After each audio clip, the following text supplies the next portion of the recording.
Look at this map. You see China grayed and red. Zoom in, however, and you will notice details that the sheer size of China obscures. These details are also known as Hong Kong and Macau.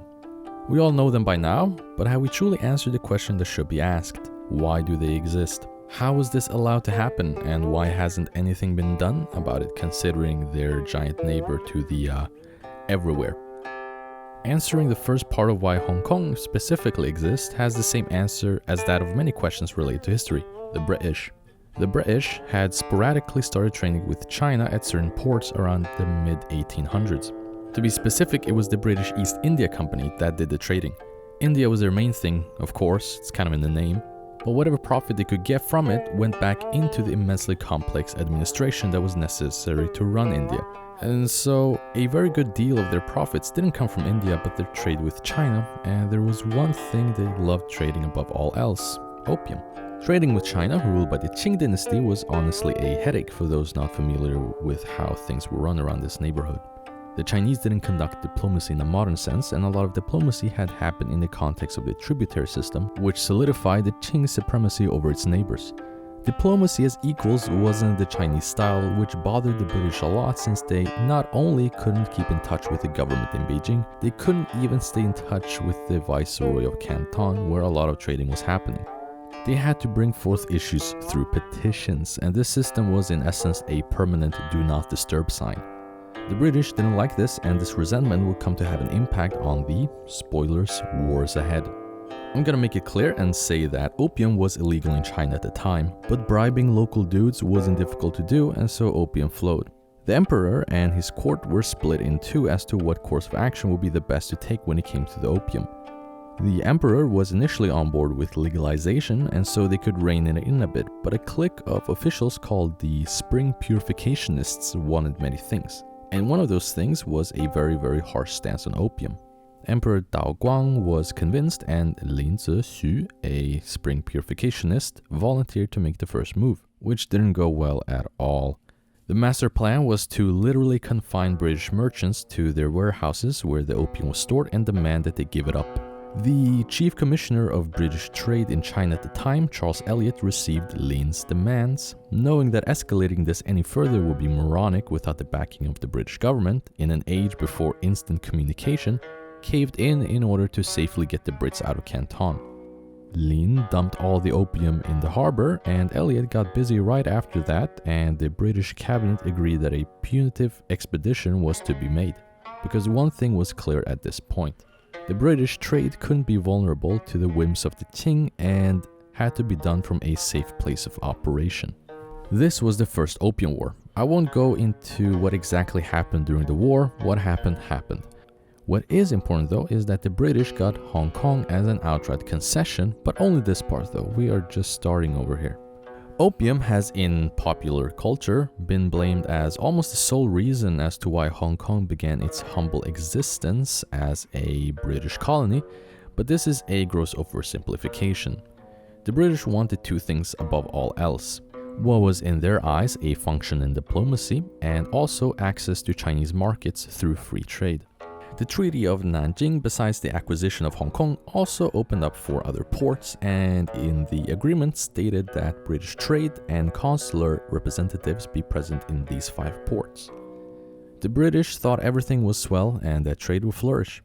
The Qing did not see this at all. This treaty was necessary to get the British out of China. The representatives were essentially useless, and the British were even denied access to the city of Canton, in Mandarin known as Guangzhou. The British were not at all happy with the treaty, but there was no provision to revise it, nor did the Chinese government want a revision. The British were itching for another war and needed a reason to pull the trigger. This came with the Arrow incident. The British had begun giving Chinese vessels flag rights, which essentially meant that they could trade on the same conditions as the merchant navy and theoretically fall under British protection. One such vessel, the Arrow, was pulled over by local authorities and the crew detained. The details of this are today controversial, but I don't care much about that right now. What I want to tell you is that the British have finally gotten what they wanted, and we have Opium War number 2. Much of the same stuff happened and the British won. What do they want now related to our video here? Well, They had during the war leased Kowloon for an annual rent, and this was, in the new treaty, changed into a permanent cession. Hong Kong now looked like this. The rest would come in 2 rounds. This part is or was called the New Territories and was acquired in 1898. The Qing were slowly getting carved up by Western powers who were forcing the Chinese to lease them land, and wars were fought. The British had considered expansion for a long time for defensive reasons, but seeing that the Qing couldn't as much as touch them at this point, and that a divided China wasn't in British interests, they simply didn't do much about it. That is until the stinking French had leased Canton Bay, now known as Zhanjiang, for 99 years, very close to Hong Kong. The British were now seriously thinking about expanding Hong Kong and essentially just demanded that local authorities show up in a negotiation, which they did. Much had transpired since they last met, and the arrogance of the Qing side had completely waned away, and what we have instead is a Qing that knows it can't win against the British but wants to give away as little as possible. And so when the British demanded that these areas be leased to them for a 99-year period, they thanked their lucky star that they didn't have to concede anything else. But why a lease and not an outright annexation? Giving away the lands on the condition of leasing and not just giving it away was something that the Qing desired. From the perspective of the Qing, outright giving territory during a time when anti-Qing and nationalist sentiment was running high amongst the population would be very unpopular. Leasing it, however, wouldn't really be quite the same thing and just a-okay, swell and fine. In the eyes of the British negotiators, leasing it was essentially the same as annexation, as the very idea that the Qing would in any way contest this was laughable. And if China remained weak for the next infinite amount of years, then this would prove to be genius, but that wasn't the case, and 99 years passed and the situation was much, much different. The new China, led by the CCP, could actually defend itself. The 99-year lease was actually now, in hindsight, a huge blunder, since this put a formal appointment date that future China was eager to attend. How a Hong Kong transfer would have happened without this formal expiration date is interesting to envision. The lease was also a major reason why the Chinese didn't interfere much in the business of Hong Kong, since they could simply afford to wait for the lease to expire, and then they could bring the question of not only the territories up, but everything else as well, including Macau. And it is after these 99 years that the British Empire, on which the sun never set, would reach its end. There was no outpost that the British could call their own anymore.